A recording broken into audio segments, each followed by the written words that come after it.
Hello and welcome to Never Seen It, a podcast about movies we haven't seen yet. My name is Trent. I'm here with my wife, Betsy. My name is Betsy. Betsy's here as my co-host today and every single day. You cannot get rid of me. Betsy, we are here for another episode of our wildly popular series, Never Scream It. It's wildly popular. Wildly popular. Betsy, we've been doing this 3 years in a row now. We're on episode 2, Sunday number 2, and we're going to be watching Jennifer's Body. We sure are. Betsy, neither of us have seen this movie, and we're about to change that. So why don't you tell the people what you think you know about it? So I know that this movie was written by Diablo Cody. She was the one who wrote and won an Oscar for the original screenplay for Juno. Yeah. So obviously coming off of that, people were like, oh, she's this hot screenwriter. What is she going to do next? Yeah, because I remember Juno being a really, really big deal. It was very well written, and she deserved that Oscar. It was very unique, too. Yeah. She has her own very unique language. The way she writes is not like a lot of things that were being made at this time. Yeah, she was ahead of her time, basically. So you got somebody who won for a movie about a pregnant teen, and her big follow-up is a horror movie about possession, I think? I know it's Megan Fox and Amanda Seyfried, Okay. and they're in high school. Okay. I don't exactly know what Megan Fox is, if she is an alien, or she's possessed by a demon, or she is a vampire. All I know is she All of the above. starts like sucking blood and killing people or something Okay. crazy. I mean, that's more than me because, like, my understanding here is, yes, it is a high school horror movie, and I remember the marketing behind this movie because it was kind of notorious for being kind of a horny fest, for lack of a better term. Oh, they are exploiting the fact that Megan Fox was in the prime of her fame when this movie came out. And she was like being pushed out to be a very big deal. And like after this movie, I think she just kind of went away as an actor anyway. She did this in like the Transformer, like the first one, Well, Transformers. She did a bunch of the Transformers movies. But beyond that, I don't think she really did much else other than be Megan Fox, you know? That's kind of what she's been doing lately. Yeah. So anyway, go back to the marketing thing. I remember like they were hyping up the fact that there's going to be, there's a girl on girl kiss, like makeout scene in this movie. You need to get all your guy friends together and go watch the lesbian kiss. And it was just kind of gross. But my understanding here is despite that marketing campaign, the movie is actually pretty good. I suspect that this movie is absolutely nothing like we think it's going to be. Yeah. Because the producers, the movie studio people got their hands on it and they edited the trailer the way they wanted to. But knowing what I know about Juno, I suspect that's not the kind of thing Diablo Cody would write. I agree. And this is one of those movies that, like you said, is probably better than people give it credit for. Mm-hmm. And I think has kind of grown in popularity since its release. Like, I don't think it did well in the theater when it came out, but I think it has since become a fan favorite. Yeah, that's my understanding too. So, I mean, other than that, I mean, we might have like another like under the skin thing where it's like an alien succubus trying to like eat and destroy men. I have no idea. I hope so, because that movie was awesome. But in high school. Yes, in an American high school, not in fucking Scotland or wherever that movie was set. So, all right, I got nothing else to say here. We're going to go and watch Jennifer's Body. We'll be right back.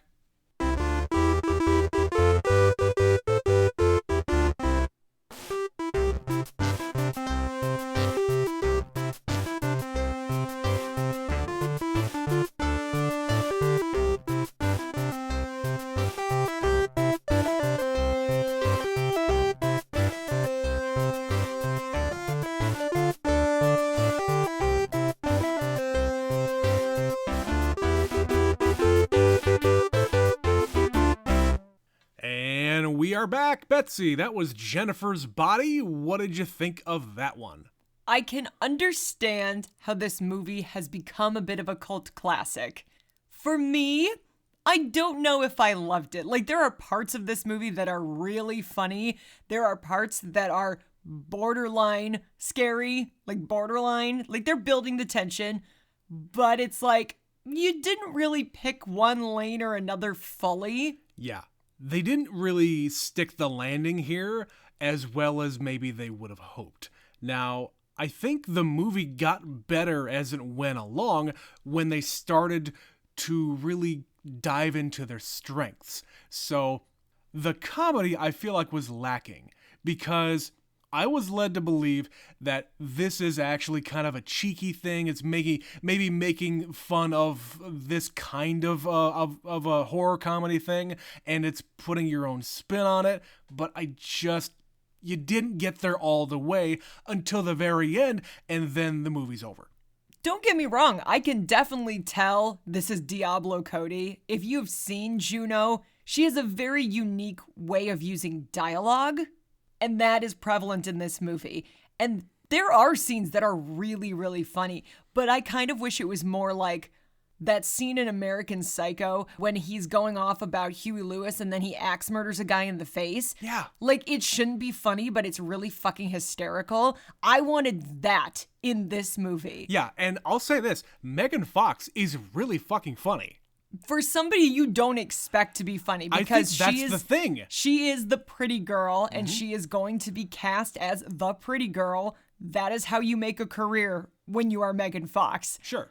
But she actually gets to flex some muscles she doesn't really get to use otherwise. And I'll say this, I mean, there's a lot of like other, not necessarily movies like this, but there's a lot of like really, really beautiful women who are going the comedic route that also can do the sexy thing. I saw an interview with Alison Brie where she was in Community, was she not? Yeah. I think she was also in that the Glow show on Netflix. She was playing a female wrestler in the 80s. Yeah, so she really embraced the comedic side of her acting, but at the same time, she's doing all the extra sexy things that you are expected to do as a sexy lady. But she embraces it and she uses it. Same thing here with Megan Fox. Yeah, she doesn't just play a one-note pretty high school girl. She is a cheerleader. She is her best friend. She's awful. Like, she is a terrible person. Yeah.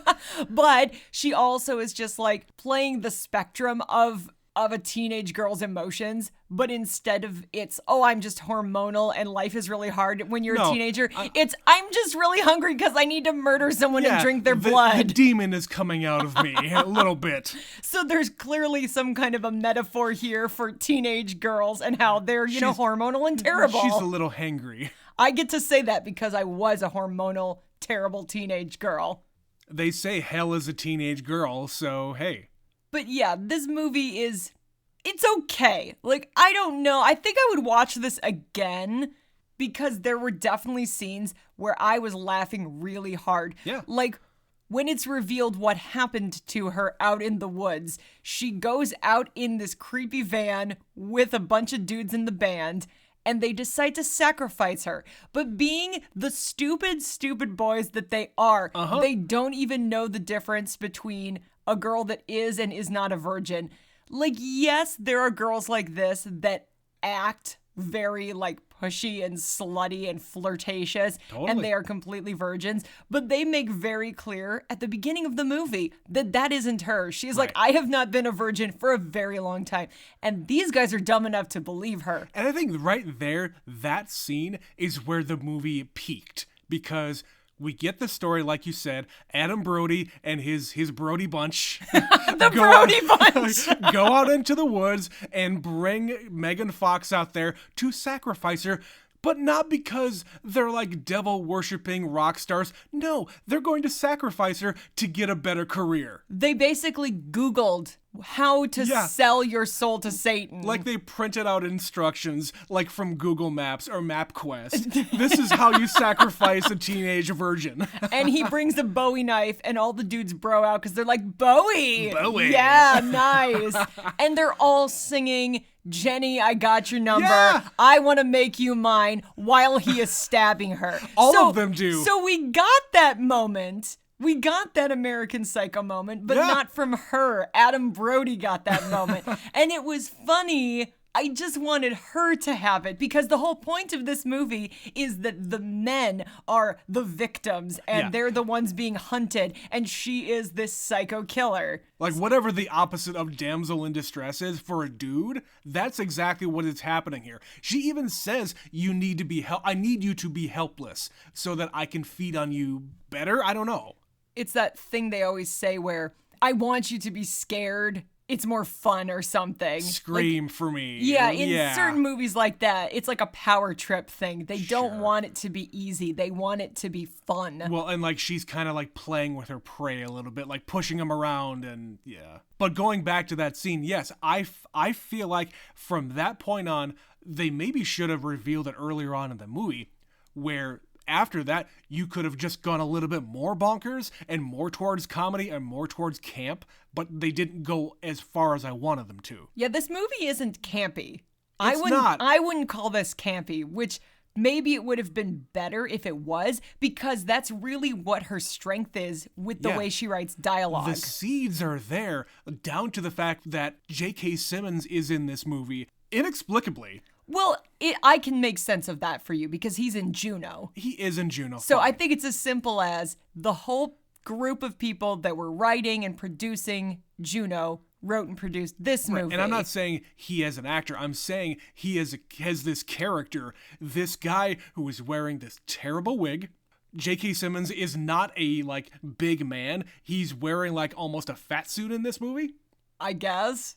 He has this, like, weird scarring on his neck, and he has a hook for a hand. Not to be outdone, he has a hook for a hand, and they never address it. You said when he came on screen, first of all, we're like, what the fuck's he doing here? Secondly, you said, I really hope they do not address the hook. I really hope they don't. So let me ask you, now having watched this movie, do you have any reason you could apply to why he has a hook? They live in Minnesota, and he lost it ice fishing. That's my explanation. Some outdoorsy activity. And, you know, talking about the camp stuff, the progression of his character, J.K. Simmons, goes from coming into the classroom and saying, we can't let this fire win, and he needed to go a little bit farther in that. The only thing that really progressed was his accent and how ridiculous it was, because at the very beginning, when he is introduced, he barely has that Minnesota accent, but by the dance, he is just letting it all come out there. He's laying it on thicker as the movie goes. Yeah. Well, that's another thing that ties this movie to Juno and Diablo Cody, because that movie takes place in the Twin Cities. This movie clearly takes place near the Twin Cities. Yeah, and when they're meeting the band for the first time, I don't remember who says it, probably Megan Fox. They said, aren't you from the city? That's how we refer to Minneapolis and St. Paul when you live around these parts. Right. The city means that. In this case, the cities. As in the Twin Cities. Yes. Yeah, and I can't really think of too many other, like, really campy things that they were trying to really go with here, but they certainly referred to some other campy things.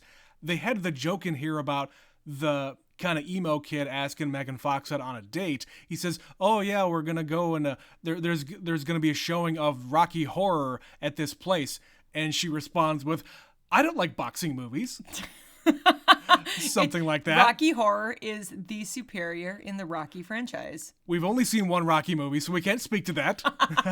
They also have a reference to the Evil Dead. Yeah, that was my next thing. Yeah, she's got a poster in her room, which, if you recall from last year, is a movie about people who get possessed. Uh-huh. A bunch of high schoolers out in the woods. But yeah, they're referring to other campy things and referring to these other properties, but they themselves don't go that extra mile to make themselves out to be this campy thing. No, there are moments where it's like, are you going for camp here? Like when they go to the spring formal and Amanda Seyfried is in a giant pink 80s foofy dress. It looks with terrible. Big 80s hair. I hate it. Why? I hate it. I would understand if they were trying to set this movie in the 80s. Maybe that would have given it an extra element that would have made it funny, but it's clearly not because they all have cell phones. Or if something here was going to actually happen at the dance, but no, nothing happens at the dance. Something happens near the dance. At this weird, abandoned, overgrown pool On the top of a hill. On the top of a hill that is Every- kind of near a school? Every horror movie needs to have the final climactic act when it's the murderer is confronted or the psycho is finally cornered and you have to do them in. Yeah. So that's where they set it, in an abandoned swimming pool. Fair enough, but again, I don't really know how that is iconic. I mean, I do like the fact that they called attention to when Megan Fox floats out of the pool. They call it out saying, oh, geez, she can fly? No, she's not that impressive. She can only float. She's hovering. She's just hovering. It's not as cool as you think it is. Don't impress me. Just like bringing your friend down a notch. Like, don't encourage her. Right. And they then have their little insult fest back and forth with each other, saying, you're a bad friend and you always put me down. And then, yeah, Megan Fox is, well, you're just fucking ugly. Or it's stupid teenage shit. Yeah, that's because that's how girls fight. They will pick the thing they know will hurt you the most. Emotionally. Like, I was the snowflake queen. I won that pageant. Yeah, 2 years ago. And what have you done since then? Yeah, and Nothing. You're having to take laxatives to stay skinny and all this other shit. Yeah. And while they're trading barbs back and forth that way, Chip gets a sharpened up signpost and stabs her through the chest. I think it's one of those, like, pool, like, scraper things to get all the film and shit out. Is that what but that was? For some reason, the end is now pointy. It looked like a signpost because I thought there was something on the end. But that's maybe why I said, like, it was a net. That's what I saw, but... it doesn't matter. No, she just gets stabbed and then she runs away. Yeah. Because that doesn't kill her. Right. But then a fucking box cutter later on does her in because she gets stabbed in the heart. Well, Trent, you have to understand, Amanda Seyfried's character, Needy, I'll get to that in a moment, she has done her research. She went to her school's library, the public high school, where they have a section of occult books. They go around the corner from the biographies and past the world history section to get to the occult. The very small section, but it has exactly what she needs. And she found out that she is, number one, possessed by a succubus, as you said. Indeed. And it happened because it was a sacrifice gone wrong. When you sacrifice a virgin, it's all A-okay. But if you sacrifice someone who's not a virgin, the demon will possess them. And then they have to survive on bloodlust. So she knows all this. And she also knows that when she goes through her cycle of, the full moon or 28 days or however long it needs to be, and she is weak and she must fulfill her bloodlust, that is when she can be killed. Because she is not powerful at that time. So yeah, there's a lot of like metaphors here about like women and women needs and the time frame of it. Because if you'll notice the timeline, it takes place over 2 months, and it's everything on the first night, and nothing for a month, and she only has to feed a few times in the entire movie. Yeah. Yeah, and there's some puberty things in here, and it's not very subtle. No, it's sort of clever. If I sat here and watched this again and really got analytical about it, you could probably read a lot of context on that focal point. Mm-hmm. And she's playing with a lot of tropes, like I said. The guys are the victims. The woman is the powerful one. The band that did this to her, they get what's coming to them. Amanda Seyfried kind of gets a little bit of her own. By the end of the movie, she actually absorbs some of these powers as well. I guess. And yeah, she gets to be a badass by the end of the movie because she's this mousy, like, high school nerd. And then at the end of the movie, she's in a mental institution and a kicker. Yeah, and I don't think that's really paid off all that well unless Diablo Cody was setting this up for a sequel. Because if you're going to do anything, set up the next demon. Set up the next thing. I think that's really what is implied here, where she's just kind of walking off by herself. She's not captured by the end. She's not killed by the end. She is certainly possessed by something, so why not leave it open-ended?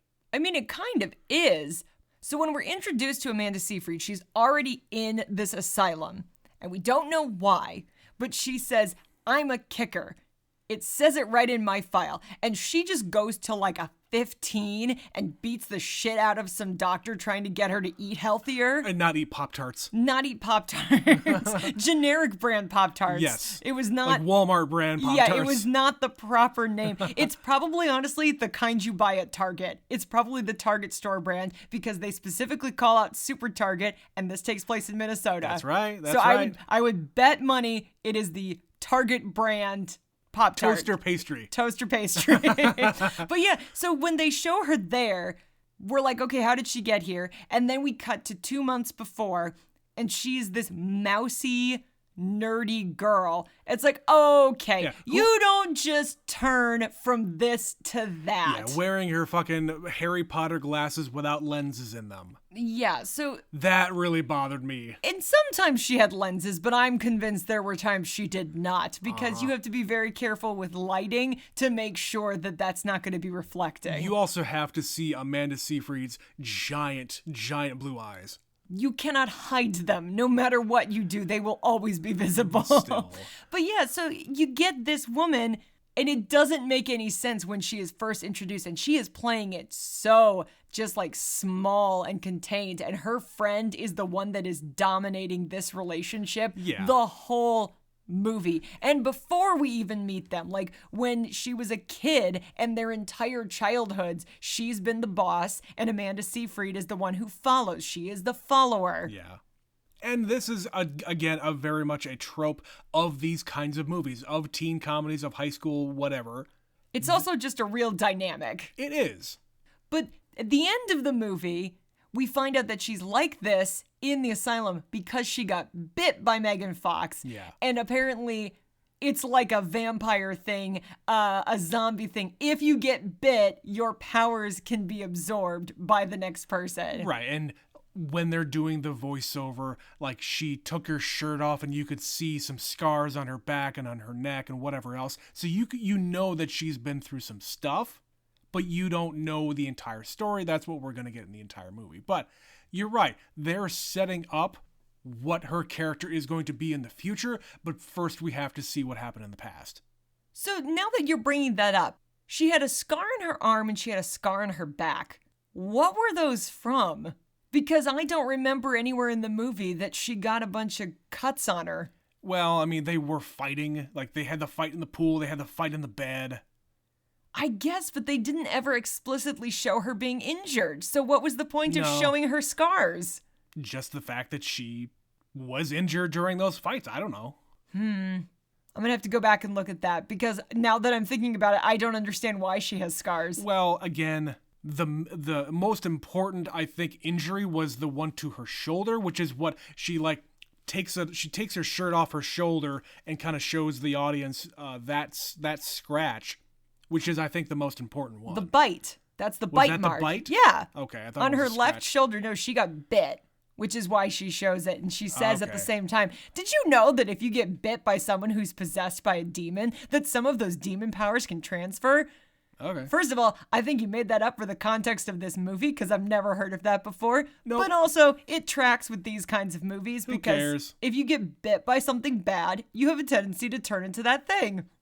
But as long as we're talking about this beginning scene, like, the voiceover is still the Amanda Seyfried character that we see throughout the entire movie. It's not this, like, powerful demon chick that is walking out of this prison. She says the line, quote unquote, after the killings began, in such a nonchalant way that it's very strange, especially first off right away in the movie. It's one of those things that you see on the internet, like use autofill or enter, like change one part of the sentence. Oh, yeah. So it's like take the first line of a book and then add this, you know. Mm-hmm. It was the best of times, it was the worst of times until the killings began. Yeah, It's that joke. But anyway, in the same kind of introduction voiceover thing, she starts to explain the nature of the town. The town is called the Devil's Kettle, and it's not because the town is full of a bunch of Satan worshippers, it's because it's the name of this waterfall or river or something like that, where there is a weird vortex where things disappear inside of it, and they disappear forever. So are we to assume that there is anything nefarious about this because, like, the band drives her out to the middle of the woods to this waterfall to sacrifice her. Probably. Is it just their choice because they're a bunch of dude bros who Googled, like, good spots for murdering? Well, I mean, maybe they found it on the internet where, hey, this is a great place for sacrificing because you can throw your fucking murder weapon into the vortex and it'll disappear. Maybe. Maybe it's as simple as that because I think it's more the fact that they're a bunch of idiots as That to how too. she gets possessed by a demon. That too, but And not so much the water feature. I got some thoughts about the Brody Bunch here, but we'll get to that in a minute. But we also, we go to high school, we meet these people. Amanda Seyfried has a boyfriend, played by the guy from Scott Pilgrim, who is young Neil. He is young Neil. He is young Neil. This is pre-Scott Pilgrim, by the way. It was around the same time anyway. That came out in Very 2010, so about a year apart. Yeah, very close. He looks identical. Yes. But I don't think I've ever seen him in anything else other than these two movies. Maybe one later. Chip is his name in this. Of course his name is Chip. Chip. It's like the cutest, wholesome little Minnesota boy name they could think of. Yeah, I get that. But we're in high school, and Megan Fox invites Amanda Seyfried out to this club. It's a club. It's a bar. It's not a fucking bar out in the middle of the fucking woods where there's a sign up. Did you see the sign in the bar? We don't ID here. I did not see that sign. Yeah. And as they're coming in, I guess they marked their hands with an X. There's a lot of X's in this movie. Like, she says, like, cross you out. Right, I don't know what that's about. She's going through her yearbook. I think it's just, like, a thing Is it she like a likes. Mean Girls thing? Probably. Which, by the way, complete aside, today is the 3-year anniversary of when I watched Mean Girls for the first time. So, I'm sorry, guys, we're never going to cover Mean Girls on this show because I've already seen it once. We've already watched it. Yeah. We got to find some schmuck who hasn't seen it. It happened right before we started doing this podcast. We did. I should have just waited. Yeah. But I made you do it. It's my fault. Anyway. I'm sorry, listeners. Yes. But we go out to this bar, and she wants to go out there because did she just hear about this band and she just decides that she wants to fuck the lead singer or something? I mean, 2009, we would have had Facebook. Yeah. She says MySpace. She says MySpace. So again, And by another this time, platform. By this time, MySpace was very much going into mainly the music thing. Mm-hmm. So I can believe that there are ways she would have heard of this band. And she just decides that the lead singer's really cute, played by Adam Brody. Yep. Who's really funny in this. He's really Yep. good at this specific kind of role. He plays a great douchebag. And yeah, she decides she's gonna seduce him or something, and then it turns into, the tables turn. Right. And he murders her. But there is an incident that happens during this show, this concert, that this bar is filled with young people, by the way. Yeah, and two of them are looking at each other and sparks fly. Yeah, and there's... Sparks fly, Trent. Yeah, sparks fly. Because there's a fire, Trent. There's a fire that happens, but right before that, they say something about, oh, yeah, she kind of looks like a virgin to me. So they're talking amongst each other like fucking creepers, number one. Like, oh, yeah, I go after only virgins, like a creeper would, but it's for other purposes that we find out later. But yes, you're right. There's some kind of fire spark that happens behind the band that the band really isn't that concerned about when it's happening, and there's a big panic in the crowd, and people get trampled, people are on fire everywhere, but the band just doesn't really seem to give a shit. Do you think the band themselves started this fire? My assumption is one of two things. One, yes, they started the fire. That's the simple solution. But there is a wrinkle to that, and it's the fact that Jennifer is just making eyes at him and then goes a little bit comatose. So I'm like, is he possessing her? Is she somehow absorbing some kind of voodoo magic and she is literally transferring the metaphorical sparks into actual fire? Because I'm trying to figure out the whole element of her just staring him down. Because the way they film it, it almost seems like telekinesis, like she could just be starting it herself. That was my initial thought when I was watching the movie. I thought she was transfixed and somehow she created this fire. She manifested the fire behind them because she's just getting all hot and bothered.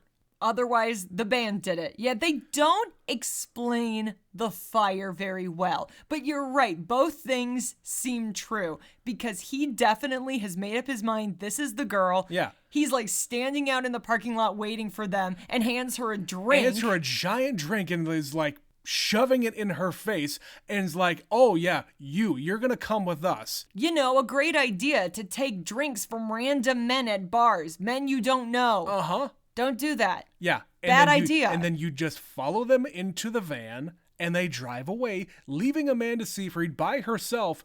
Did she have the keys to the car that they had? Because Megan Fox was the one who drove. She's like, I got the car until Right. 11 o'clock. Right. I don't know. There's a lot of elements here that I'm still trying to work out. Because this band has, like, in the van, a bunch of occult books. Yes. And they all have matching, like, moon tattoos. So I almost wonder if to some extent they are, like, practicing to try to figure this out, but with the sole purpose of being Adam Levine from Maroon 5. Right, and they don't actually What? say the name. What a specific 2009 kind of reference. But yeah, that's the jokey bit. Like, you know how hard it is for an indie band out here to try to make it in this life, in this industry. It's really fucking hard. So why don't we just, do a human sacrifice thing that we Googled on the internet and just see what happens. Do you want to do this, or do you want to be rich and famous like the guy from Maroon 5? Like that Maroon 5 guy. Which I did. Okay, the people out there, if you were tempted to look this up, I looked it up for you. The guy who actually does the singing in this real band, it's not Adam Brody singing. Are you kidding me? No. I mean, I think maybe he's musically inclined. I have no idea. But I don't know But he's for not sure. singing in this movie. No. The guy who is, though, his last name is Levine. But he is not related to Adam. No relation. No relation. I looked it up. He's not like his little brother or a cousin or anything like that. Nope. That would have been really funny, though. So what do you think about the actual song they're singing up there? So I figured there must be some kind of significance to this song because they get up there, they start singing their original song, and it just keeps going, and we hear like a full verse and a chorus before the fire starts. And I'm just like, what is this? And it is very 2009 indie band music. It is corny as hell. Like, There's so much pop punk in this movie. it's like the deep feeling emo boys from this time. Yep. And then the song becomes like an unofficial anthem in the town, and the band is heroes, and everybody's just like singing about going through the woods.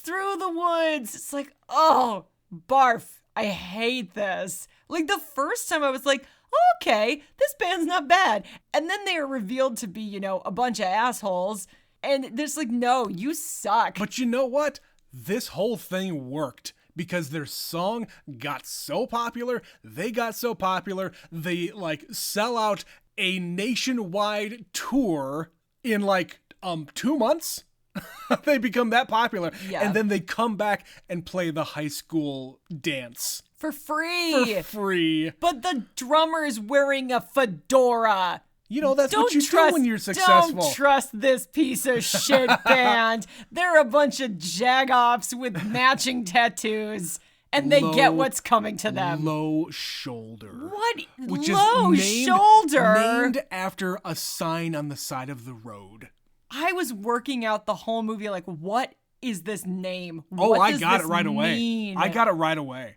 It's a stupid name for a band. That's the thing, though. Those are the kinds of signs that you see in a small town like in the this. middle of nowhere. On like a 2-lane highway that they didn't bother building up the sides of the road. We know about this stuff. We live in the middle of nowhere. Right, but most of them don't even have signs, so they wouldn't even bother with a low shoulder sign. Yeah. But all right, before we leave this bar, there's some other things that happened in here before it went up in flames. There are some other things in the bar we must address, Yeah. like the fact that Chris Pratt is in one scene of this movie. He is in one scene and he wants to be a cop, or he's like a deputy or something. He's like in training, a cop in training. Yeah, he looks like a cop here. But this is pre-Parks and Rec. This came out the same year that show started. Okay. So this is like before he was really known for much. He had been on the OC. I didn't watch the OC. I'm so sorry for anyone who has seen that show. But yeah, he's in one scene in this and then he disappears. And I'm just like, oh yeah, Chris Pratt used to not be famous, so he could do that in 2009. He could just show up in movies like Yeah. fucking Moneyball. Yeah, He's in Moneyball. that was a couple years after this. Yep. He says some stupid shit, and then he dies in a fire, I assume. I don't know because she talks about him later as if he's still alive because she says, I have connections on the police force. I'm she does fucking say a that. deputy." Yeah, so he must have made it out alive, but we Sure. don't see that for sure. We don't even see him later on in that same sequence. We don't see him at all the rest of the movie. Nope. We also have oh god, should we talk about the 9/11 drinks? Dear God. Never forget, Betsy. What? What was that? It's something that a country bar would have on their menu. It was red, white, and blue, and there were 2 tall shot glasses. And there's a line here where she's bringing it to Amanda Seyfried near the band, and they're on this tray, and she says, "Oh, tower number 2 is a little bit short." What? No, don't make that joke. No. Just no. That's all no. Just no. Betsy says just no. Don't forget. Also, just no. They use the R word abundantly in this movie. Again, Once we've again, talked we're about in this. this era where I'm like, wow, it's not until we started doing this podcast and we're watching all these movies from a short, specific span of time Yeah. where I'm realizing just how prevalent that was. It was around a 5-year span where it was like way too late to be still doing it in big movies. It was like 2007 to like 2012. Where we really were like, let's not as a culture do that anymore. Yep. But- And it's kind of disappeared since then. But watching all these movies Yeah. together, it's And we've been doing quite a few it's of them. been very jarring how abundant it is. Just how like loosey-goosey they are with it. And Yeah. And don't- then playing on the word and using other versions of it, Sure. of their own creation. Yep. Sorry, I had to just mention it. I know we keep bringing it up, but it's upsetting me how often it is happening. It is a remarkable thing when we've been watching a bunch of movies from this era and almost all of them have it. The other thing that is interesting about this movie being set when it is just looking at how we all dressed. It's like it's the remnants of that 2000s thing as we were getting into the 20-teens, where her boyfriend has the floppy hair Yeah. and he's wearing a vest with a t-shirt, and Megan Fox has her low cut jeans. Yeah. And like the hoodies, but with the short sleeves. Remember when that was a thing we did? Nope. It's just little touches, like wearing a scarf on an outfit that Yeah. doesn't make sense to Yeah. do that. Or just layers. We wore so many layers, like put a tank top over your long sleeve shirt, or like 6 tank tops because that's a look that we thought was good. Or like all of the collared shirts and yeah. But I noticed the scarf, like when Chip is walking by himself in the woods. He's wearing a scarf with a tuxedo. He's wearing a scarf with that suit. What the hell is that? It was the thing we did. He's- Remember? He's like Knives Chow. Remember in the early aughts when we wore ties with just like t-shirts or tank tops, like the it was Avril Lavigne I was just gonna thing? say the Avril Lavigne thing. Yeah, I did it. Why? I look at it now going, why did we do, why? It's because Avril Lavigne, she wanted to have a thing, and that was her thing. And like the kid in the vest Speaking of with the pop punk. t-shirt, I would be a liar if I said I hadn't worn some combination of a shirt with a vest. It doesn't make sense, but it's what we did. And there is kind of a through line in this movie of, like you said, the pop punk, where there's a lot of Fall Out Boy and the indie rock bands. Yep. Like when they go to the funeral for Colin, the emo kid. Yep. If you look at the crowd of people there, it's all of these goth emo kids with the bangs and the lip tattoos and the striped shirts. Yeah. That entire half of the funeral mourning party is emo kids. It's a nice touch that they did not really focus on. I wish they would have done more with that. We were into emo music like a lot in those days. Still, my point here for the movie itself, I wanted them to lean into this stuff, lean into these caricatures, because that's what's funny about it. Yeah, we had a football player, we have Yeah. an emo kid, we It's have the high exchange school. student. Yeah, there's tons of cliches you could have played up more. But then you're kind of going into the not another teen movie kind of thing where you are really amping up that thing and you don't really want to go all the way there. Unless that's what you're shooting for, which they clearly weren't. No. But I kind of wish they had. I kind of wish they would have gone further in that direction. But there was some other stuff here that we haven't talked about yet that we absolutely need to, because there are some other things in this movie that add a lot of flavor to it but don't necessarily get a lot of attention. So the one scene that I would say is the best, like, edited together is the scene of Amanda Seyfried and her boyfriend in his room, and they're gonna have sexy times. Cut with Megan Fox and the emo kid in this brand new, like, housing development area where there's gonna be a sacrifice. Them cutting back and forth between the awkward teenage, what did you call it? Awkward teenage humping. Humping! Yes, it was their first time having sex, and she is just grinning like an idiot. It is like the most awkward, unsexy thing. Like, later in the movie, he refers to it as the woman I made love to for 4 minutes. Right. Did they actually say that it was their first time? Yeah, I think he did? says it one time. Okay. I hope it was, because if this is what you're doing on the regular, this is so awkward. And then, of course, later in the movie, they juxtapose it with she and Megan Fox make out, and it's like way more sexual tension with those two. Right. And than they also when say, her and her boyfriend are actually penetrating. Yes. And like they even say, oh, we can do what we used to do. We can play girlfriend and boyfriend. So maybe in the past when they were in, like, I don't know, junior high or earlier high school, they practiced their kissing the way the girls do. Quote unquote practiced. Right.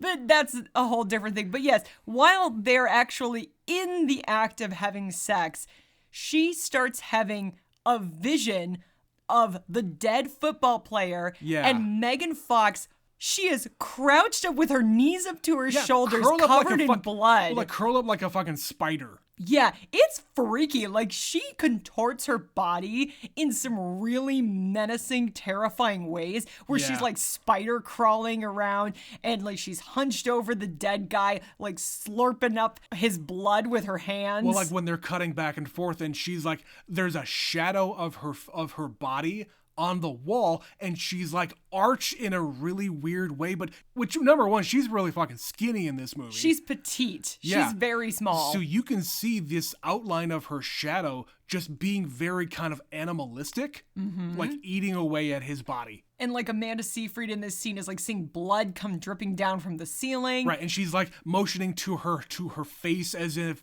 it's like dripping down on her face, but it's not actually happening. So again, let's talk about this. Why is that happening? Is it because she's going insane, or is it literally because they have some weird connection? Because there's this moment at the end of the movie where she like rips off the BFF necklace, and it's like she loses some of her power for a little bit. Right. They do not explain any of that. There is some kind of connection here, but I don't understand it. Yeah, I wish they would have explored that a little bit more. Like, why are they so connected? Why is she seeing these visions? Yeah. Why is she able to do all this? Because it's before anything happens. She has not absorbed any powers of a demon. And she hasn't been attacked by her yet. She's just been like hanging around her a lot. And like when she goes to her house the first time after she becomes possessed by this demon, and she goes in there and like devours a rotisserie chicken and pukes up everywhere. And she's like howling at her. And like pushes her against the wall and asks her if she's scared. Is it just, transference of bodily fluids? Like she's cleaning up that black vomit so she absorbs her demonry? I don't know. They don't explore it, and I wish they did, because they clearly have some kind of deeper connection, which is unusual for as bad a friend as she actually is. I mean, you spend that much time together throughout your life, there's bound to be some kind of connection there. And of course, the thing I haven't brought up yet, the fact that once again, in our movie series, we have a heroine who has to have a snappy nickname. So her name is Anita, but throughout this movie, Amanda Seyfried is called Needy. Needy. Needy.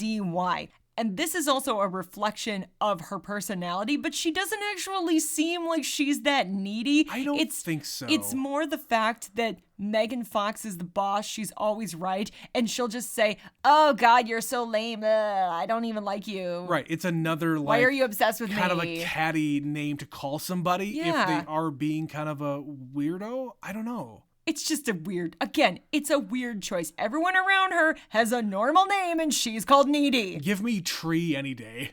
I don't like either of these names. We are 2 for 2 of me wanting to smack somebody. Well, we know who we can blame for giving her that name, Betsy. Is it Diablo Cody? No, it's Amy Sedaris. Oh, that's true. She did have an appearance in this movie. Yeah, she's in it for like 2 scenes.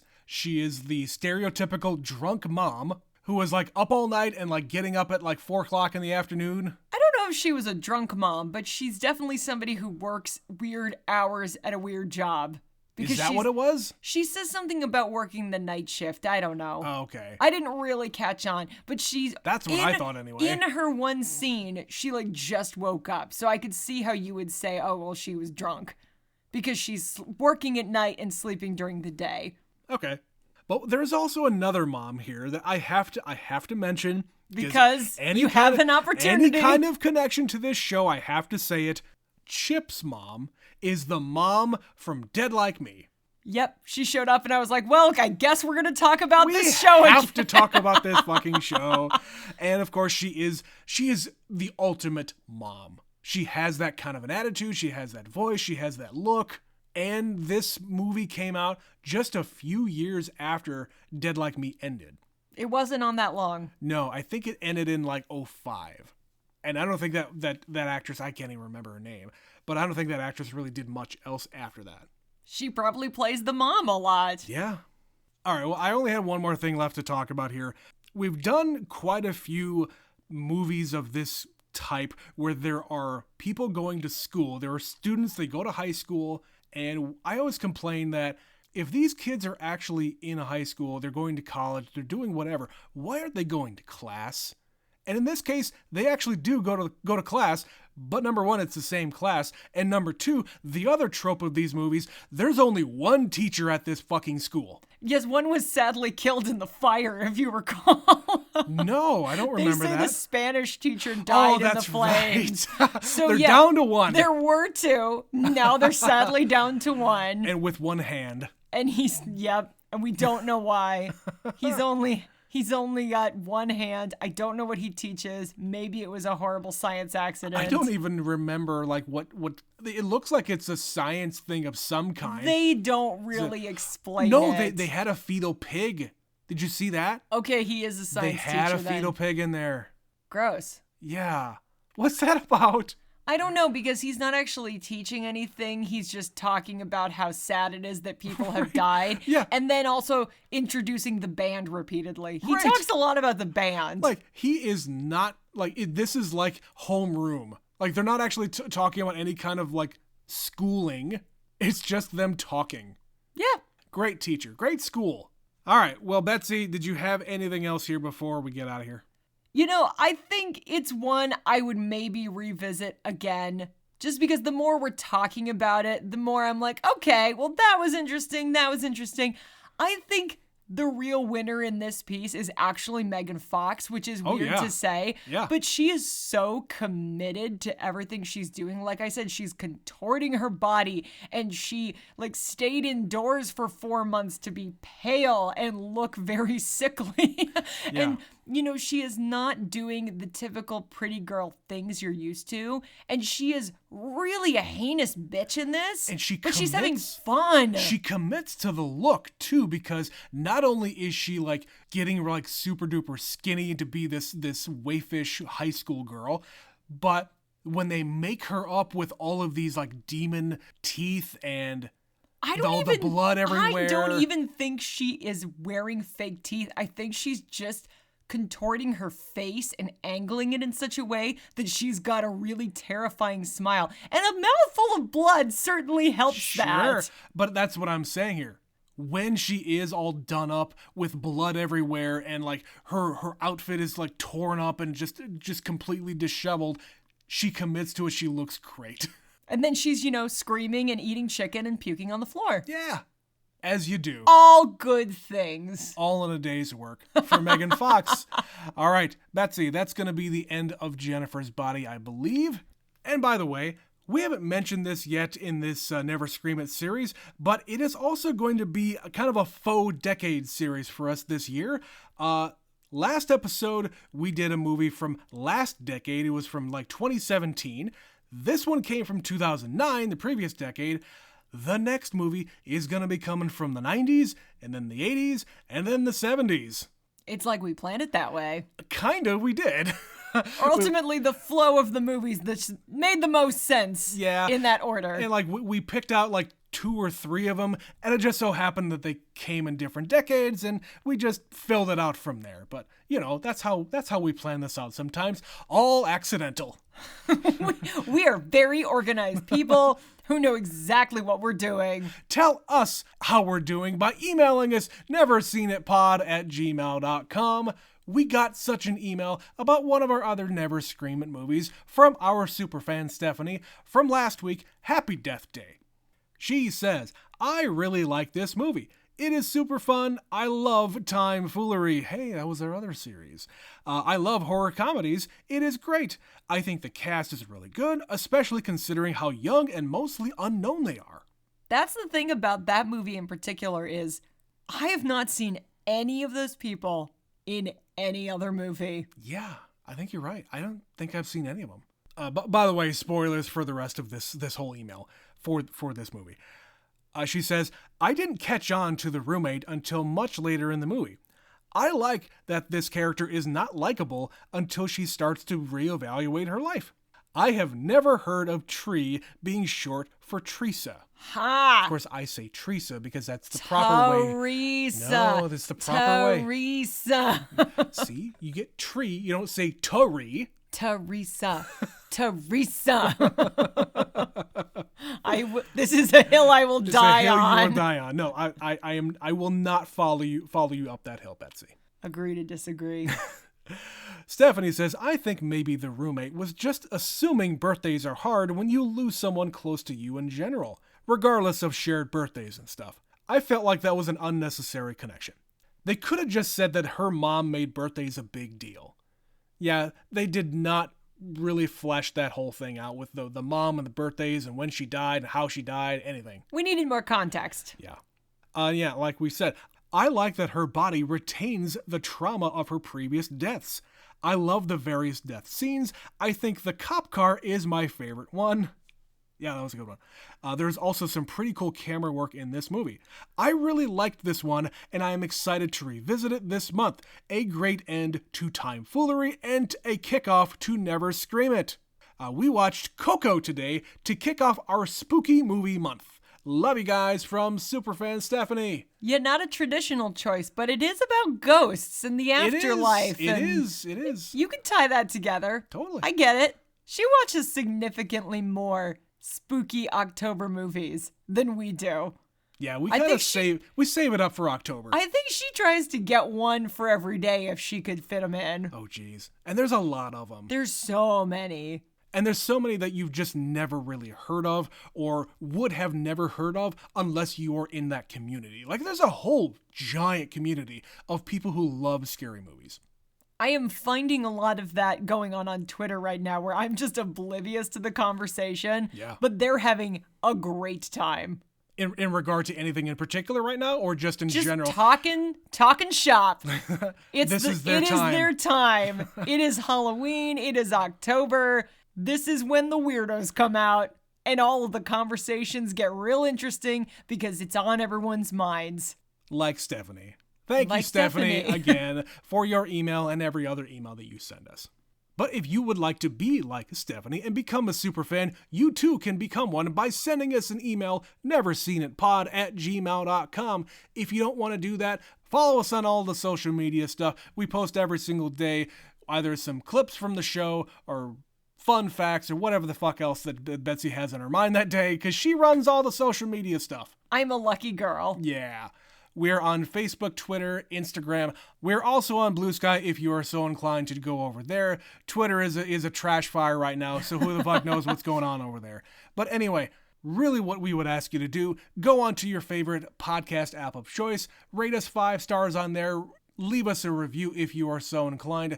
It really helps promote the show and get it in front of more people. But I would like to thank every one of you for listening all the way to the end of this episode. If you've made it this far. If you've made it this far in Jennifer's body, by golly, you deserve a thanks.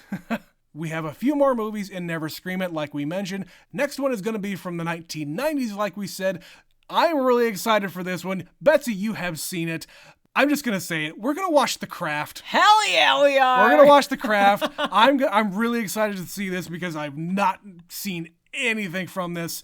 And it was a movie that my cousins really liked as a kid. So anyway. It's been on the list. Yeah. Its time is coming. Yeah.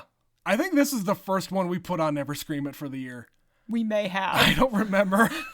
We didn't really worry about the rest of it. Nope. All right. Look forward to The Craft coming next week on Never Scream It. But until then, this is another episode of Never Seen It. My name is Trent. My name's Betsy. And we'll be back to you next time. Bye-bye.